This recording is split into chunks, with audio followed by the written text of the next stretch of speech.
100 વર્ષો સુધી બ્રહ્માજી તપ કરે છે।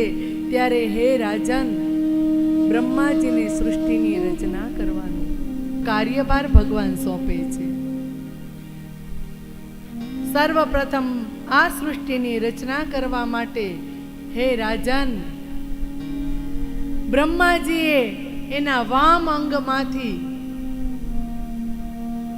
મનુ અને શત્રુપાને ઉત્પન્ન કર્યા છે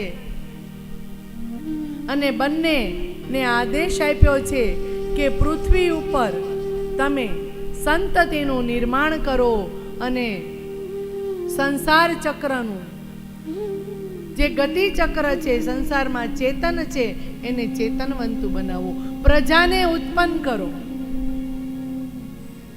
પણ મનુ અને શત્રુપા કહે છે કે હે પ્રભુ, અમે તમે કીધું એમ ગ્રહસ્થ જીવન, પ્રજા ઉત્પન્ન કરો, સંસાર ચક્ર શરૂ કરો। ત્યારે સ્થાનની માગણી કરે છે કે હે બ્રહ્માજી, તમારો આદેશ અમે માનીએ છીએ, અમે ઉત્તમ પ્રજાને ઉત્પન્ન કરશું, અમે ધર્મની મર્યાદામાં રહી અને પ્રજાનું સેવન અને સંવર્ધન કરશું। પણ એને માટે અમારે સ્થાન તો જોઈએ ને। એ જ વખતે બ્રહ્માના નાકમાંથી એક નાનકડા એવા મચ્છર જેવું જંતુ બહાર આવે છે।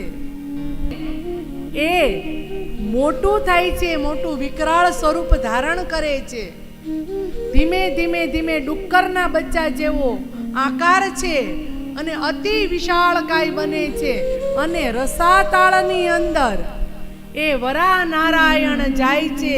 બોલીએ વરાહ નારાયણ ભગવાન કી।